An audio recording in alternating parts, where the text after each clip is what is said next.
Let's fix if your service is not working on your iPhone. Now, if you have AT&T, Sprint, T-Mobile, Verizon, whatever you may have, and you're not able to connect to those service, or it says no service at the very top of your iPhone, I'm going to show you how to fix that. The first thing that we'll do is we'll go into settings here, and at the very top, airplane mode, sometimes your signal that you connect to, maybe you connect to a tower and then you've moved away, and that tower signal is not very strong, it says no service. Just to reset that, we're going to toggle on airplane mode. You can see this will disconnect from that carrier, and then we're going to toggle that airplane mode back off.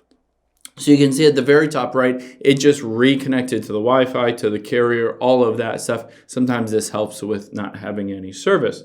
The next thing that we'll do is we'll go into cellular here, and you can see a couple different things. One is under AT&T, I have an eSIM here. I can always just toggle that line off, and then go into this line again and toggle it back on. So again, this will disconnect and then reconnect to my carrier just by turning it off and then turning it back on again.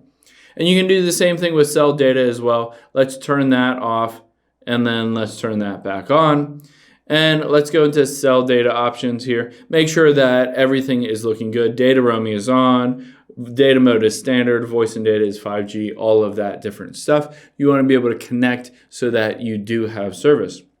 So go through all of these different steps.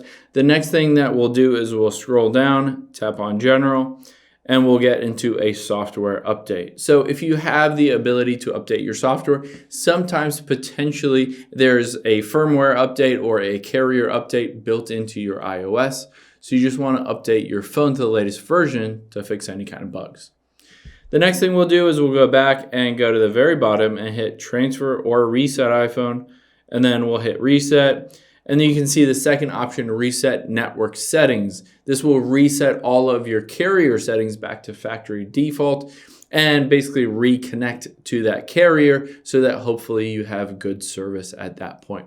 If you go through all of these different steps and you still don't have any service, potentially you're just in an area that really just doesn't have any signal. You might want to try to drive somewhere else, use someone else's phone, do something else to try to get somewhere else that you might have better signal and that you can connect to whatever carrier you have. Hope this helps. If you have any questions on that, leave them in the comments down below, and I'll catch you on the next one.